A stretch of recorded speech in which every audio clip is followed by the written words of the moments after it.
அன்பார்ந்த தென்னிந்திய திருச்சபை பிள்ளைகள் யாவருக்கும் அன்பின் வாழ்த்துக்கள். இன்றைய தினம் தூத்துக்குடி நேசரத் டயசிஸில் நடந்த முறைகேடுகள், அதாவது அட்மினிஸ்ட்ரேட்டர் பதவியில் வந்த பிறகு, அதாவது தூத்துக்குடி நேசரத் டயசிஸுடைய கட்டுப்பாடு அட்மினிஸ்ட்ரேஷன் ஒரு ஓய்வு பெற்ற நீதிபதி கட்டுப்பாட்டில் வந்த பிறகு நடக்கும் கொடுமைகளை குறித்து ஒரு வீடியோ. இது முழுக்க ஜோதிமணி ஐயாவுக்காக தான் இதை நான் வெளியிடுகிறேன். அதே போல் நம்ம செல்லையா பிஷப்புக்காகவும் நான் வெளியிடுகிறேன். இது நடவடிக்கை எடுக்கும்படி அன்போடு கேட்டுக்கொள்கிறேன். இது உங்களிடம் புகார் கொடுக்கப்பட்டிருக்கிறது, உங்கள் செக்ரட்டரியிடம் புகார் கொடுக்கப்பட்டிருக்கிறது, மற்றும் அன்பர் தாஸ் ஐயா அவர்களிடம் புகார் கொடுக்கப்பட்டிருக்கிறது. ஆனாலும் எந்த நடவடிக்கையும் எடுக்கவில்லை என்று சொல்லி என்னிடம் வருகிறார்கள். நீங்கள் சொன்னால் நிச்சயமாக நீதிபதி ஐயா அவர்கள் அதை கன்சிடர் பண்ணுவார்கள், அதுக்கு நடவடிக்கை எடுப்பார்கள் என்று சொல்லி. இது என்னவென்றால், தூத்துக்குடி நேசரத் டயசிஸில் ஒரு ப்ரெஸ் ஆரம்பிக்கப்பட்டிருக்கு. சமீப காலமாக ஒரு 10-15 வருஷத்துக்குள்ளே ஒரு பிரிண்டிங் ப்ரெஸ் ஆரம்பிக்கப்பட்டிருக்கு. இது ஆரம்பிக்கப்பட்ட நோக்கம் மாற்றுத்திறனாளிகளுக்கு முக்கியத்துவம் கொடுக்க வேண்டும் என்ற நல்ல எண்ணத்தோடு ஆரம்பிக்கப்பட்ட இந்த பிரிண்டிங் ப்ரெஸ். இந்த பிரிண்டிங் ப்ரெஸ்ஸில் விலையேற பெற்ற மெஷின்கள்லாம் இருக்கிறது. நல்ல சிவகாசியில் எப்படி குவாலிட்டியாக கலர்ஃபுல்லாக பிரிண்ட் அடிப்பாங்களோ அதுக்கு ஈக்குவலண்ட்டாக எல்லாமே நம்முடைய மெஷினரிஸ் எல்லாம் இருக்கிறது. ஆனால் இந்த இங்கு பிரிண்ட் செய்யாமல் இந்த பிரிண்டிங் எல்லாமே சிவகாசியிலேருந்து பண்ணிட்டு வராங்க. இதை யார் முக்கியத்துவம் படுத்துகிறார் என்றால், கடந்த 7 வருஷத்துக்கு முன்னாடி தான் வேலைக்கு வந்திருக்குது ஒரு அம்மா மேரி கனி. இந்த மேரி கனி வந்தது 7 வருஷம்தான் ஆகுதான். ஆனால் இந்த அம்மாவுக்கு சம்பளம் 14,000 மாதம். அதற்கு முன்னாடி சீனியராக பணிபுரிந்தவங்களுக்கும் 14,000. இந்த அம்மா இருந்தா இருக்காங்க, கம்ப்யூட்டர் ஆப்ரேட்டராக இருக்காங்க. இவருடைய கணவர் ஆட்டோ ரிக்ஷா டிரைவராக இருந்திருக்கிறாரு. ஆனால் இன்றைக்கு இந்த டயசிசன் ப்ரெஸ்ஸுக்குள்ளே வந்த பிறகு இவருடைய ஆதிக்கம் கூட கைவோங்கி நின்று என்ன பண்ணியிருக்காங்க, எல்லா பிரிண்டிங்கும் வெளியே கொடுத்து அதுக்கு 10% கமிஷன் வாங்கியிருக்கிறாங்க. அதே போல் இன்னொருத்தர் போஷன், அவர் ஒரு ஏஜெண்ட்டாக இருந்து அவரும் ஒரு 10% கமிஷன் வாங்கியிருக்கிறாங்க.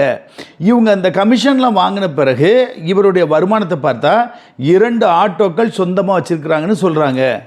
கூட வேலை பார்க்குறவங்க தான், பப்ளிக் இல்லை, அதே பிரிண்டிங் ப்ரெஸ்ஸில் வேலை பார்க்குறவங்க. 2 ஆட்டோ, கணவருக்கு புதிய ஆட்டோ வாங்கி அதையும் வெளியே வாடகை விடுறாங்களாம்.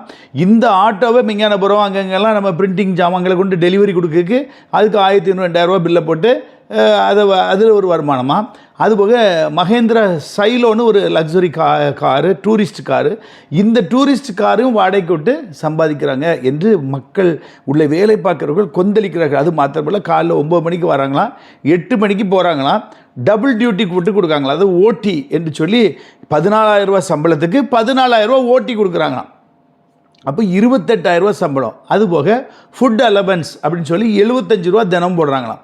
அப்போது ஒரு குறிப்பிட்ட ஒரு மேரிக்கனிக்கு மாத்திரம் இவ்வளோ இம்பார்ட்டன்ட் கொடுக்காங்களாம். அதே பணியை செய்யக்கூடிய யார், அபிஷேக கலா, இவங்களை ரொம்ப டார்ச்சர் பண்ணி துன்புறுத்தி இவங்களை வேலை செய்ய விடாமல் இடைஞ்சல் பண்ணுறாங்கன்னு சொல்லி இந்த புகாரை யார்கிட்ட கொடுத்துருக்காங்க, நீதிபதி ஓய்வு பெற்ற நீதிபதி ஐயா யார், ஜோதிமணி ஐயாட்ட கொடுத்துருக்காங்க. அவங்க செக்ரட்டரிட்ட கொடுத்துருக்காங்க. அவர் யார், இன்னொருத்தர் அன்பர் தாஸ் ஃபினான்ஷியல் அட்வைசர், அவர்கிட்ட கொடுத்துருக்காங்க. எந்த நடவடிக்கையும் இது வரைக்கும் எடுக்கவில்லை. இன்றைய தினம் வரைக்கும் இந்த பிரச்சனை ஓடிக்கிட்டு இருக்கு என்று சொல்லுகிறாங்க. அப்போது எந்த ஒரு கம்ப்ளைண்ட்டை கொடுத்தாலும் டார்ச்சர். இப்போ என்ன சொல்கிறாங்களா, நீ ஒரு அரசியல்வாதியா, நீ எதுக்காக கொண்டு அட்மினிஸ்ட்ரேட்டர் போய் கம்ப்ளைண்ட் கொடுத்தா என்று சொல்லி அதையும் டார்ச்சர் பண்ணுறாங்களாம். நீ எப்படி போகலாம், உடனே இவங்க ரெஜிஸ்டர் போஸ்ட்டில் அனுப்பியிருக்காங்க. இப்படி அட்மினிஸ்ட்ரேட்டர் அவர்கள், நீங்கள் தயவு செய்து இந்த பிரச்சனை என்னென்னு பாருங்கள். அதாவது டயசிஸ்க்கு வருமானம் வர வேண்டிய இதை சிவகாசியில் பிரிண்ட் அடித்து அதில் கமிஷன் எடுத்துக்கிட்டு இருக்கிறாங்க. இதை நீங்கள் உங்களுடைய கையில் நிர்வாகம் இப்பொழுது இருக்கிற இந்த நேரத்தில் இதை சீர்திருத்த வேண்டும் என்று நான் அன்போடு கேட்டுக்கொள்கிறேன்.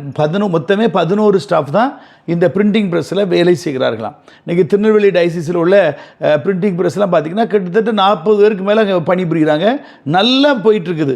ஆனால் இவங்க பிரிண்டிங் மிஷின் எல்லாத்தையும் வச்சுட்டு பேப்பர் குவாலிட்டி இங்கே நல்லா இல்லை. பேப்பர் குவாலிட்டி நல்லா இல்லைன்னா பேப்பரை ஆர்டர் போட்டால் மெட்ராஸ்லேருந்தோ டைரக்டாக ஃபேக்ட்ரியிலேருந்தோ எங்கேனாலும் நம்ம ஃபுட் ஸ்டெப்புக்கு வந்துடும். லோட்மேன் லாரி வந்து வாசலில் கொண்டு இறக்கி போட்டு போயிடுவான். இதை காரணம் காட்டி சிவகாசியில் கொண்டு பிரிண்ட் அடித்து கமிஷன் வாங்கிட்டு இருக்காங்களாம். இதை நீங்கள் கேட்க வேண்டும் என்று அன்போடு நான் கேட்டுக்கொள்கிறேன்.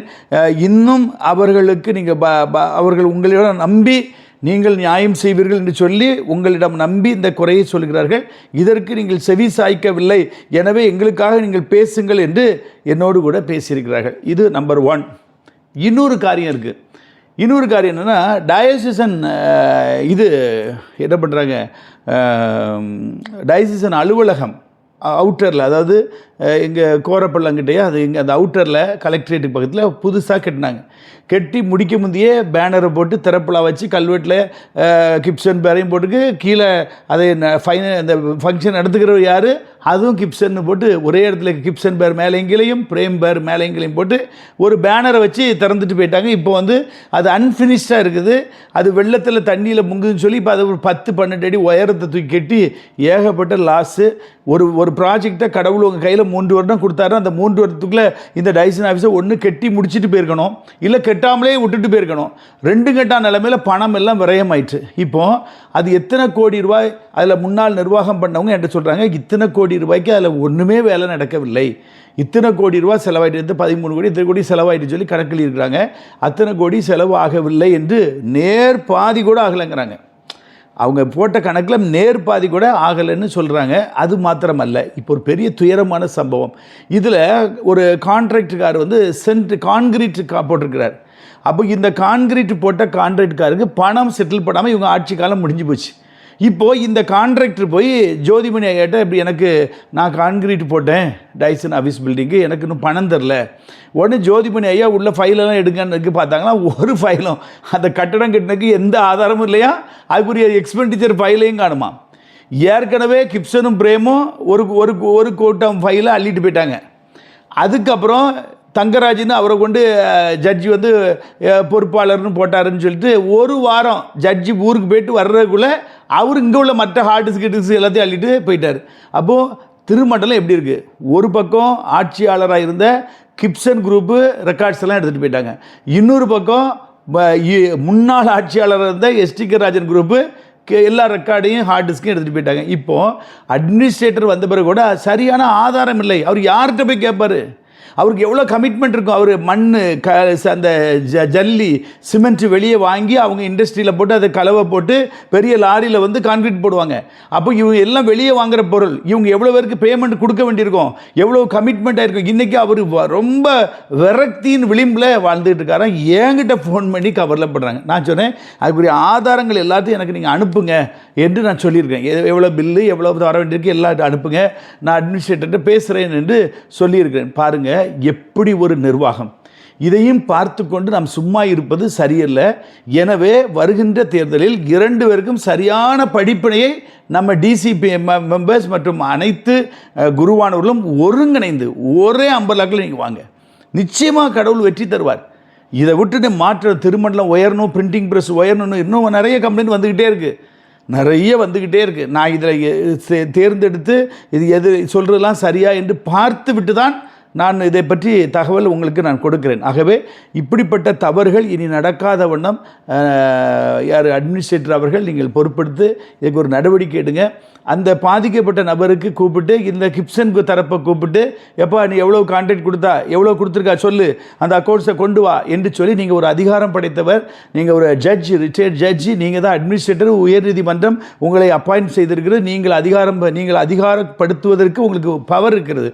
ஆகவே கிப்சனையும் பிரேமையும் கூப்பிடுங்க, எவ்வளோ ரூபா வாங்கினீங்க, எவ்வளோ அந்த கான்ட்ராக்ட்காரையும் கூப்பிட்டு விசாரணை நடத்தி ஒரு ஆண்டவரை அறியாத ஒரு பொதுமக்களுக்கு கான்ட்ராக்ட்காரங்களுக்கு இப்படி ஏமாற்றம் பண்ணக்கூடாது.